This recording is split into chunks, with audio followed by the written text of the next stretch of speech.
मोटो क्या है? उनका मोटो अपने देश की रक्षा करना, अपने देश के संविधान की रक्षा करना। उसी तरह से हम एक स्टूडेंट से उम्मीद करेंगे, एक शिक्षक होने के नाते हमारा दायित्व क्या है, हमारी रिस्पॉन्सिबिलिटी क्या है। एक स्टूडेंट जब अपने लक्ष्य को केंद्रित करके सिर्फ उसी पे ध्यान लगाता है तो वो उसका प्राइमरी गोल हो जाता है। यानी हर हाल में उस गोल को पाने के लिए, उस लक्ष्य को पाने के लिए आप कड़ी मेहनत करते हैं।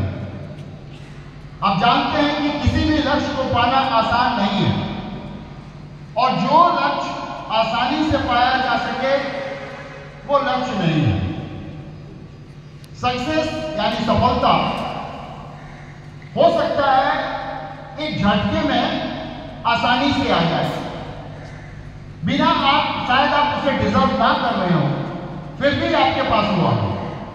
तो आप जानते हैं कि हमने उसका कोई प्लेटफॉर्म बनाया नहीं है, उसके लिए कड़ी मेहनत की नहीं है, तो उसकी वैल्यू हमें नहीं पता कि हम उस जगह पहुंच भी गए तो हम वहां रुक नहीं पाएंगे, क्योंकि वो काम के लिए आपने कड़ी मेहनत की नहीं है। एक स्टूडेंट जब सालों कड़ी मेहनत करके और जब वो अपने लक्ष्य को पाता है तो वो पूरी तरह से निखर करके आता है, और तब वो सोचता है कि मेरा सर्विस मेरे गोल की तरफ है, मेरे लक्ष्य की तरफ है। फिर चाहे उसके लिए मेरे लाइफ में, मेरे रास्ते में जितनी भी रुकावटें हो, उसको स्वीकार करना है, उसको वेलकम करना है, और मैं मेहनत करता रहूंगा, चाहे वो रिजल्ट कुछ भी हो। रिजल्ट आपके हाथ में नहीं है, मेहनत आपके हाथ में है, और मेहनत अगर करेंगे, मन लगा के करेंगे, तो रिजल्ट खुद ब खुद आएगा, उसे कोई नहीं रोक सकता। ये बहुत पुरानी कहावत है। किसी ने कहा कि आपके भाग्य में ये नहीं है, उसने कहा भाग्य होता कहां है? तो किसी ने कहा आपके हाथों के लकीरों में। बोला लकीर कौन सा लकीर दिखाइए? बोला दिखाया ये। उसने तुरंत एक धारदार चाकू निकाला और अपने हाथों में रेखा खींच ली। कहा कि अब हो गया।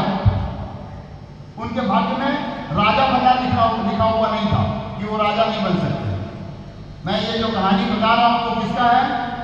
नेपोलियन बोनापार्ट का। उनसे किसी ने कह दिया था कि आप कभी राजा नहीं बन सकते। वो राजा तो बने नहीं, लेकिन राजा की तरह जिंदगी जी करके बहुत कुछ उन्होंने किया अपने देश के लिए। तो आप एक स्टूडेंट हैं, आप अपने परिणाम के बारे में ना सोचें, सिर्फ ये सोचें कि कल आप कहाँ होंगे, और एक बहुत ही अच्छे तरीके से, सोचे समझे तरीके से अपने लक्ष्य को पाने की कोशिश करते रहें। अपने अनुशासन के साथ अपने गुरुजन, अपने शिक्षक, अपने माता पिता, इन सबका कहना मानते हुए एक अच्छे स्टूडेंट की तरह, जो बिना किसी रोक टोक के अपनी सफलता की सीढ़ियों को चढ़ता जाए, वही एक अच्छा स्टूडेंट होता है। धन्यवाद।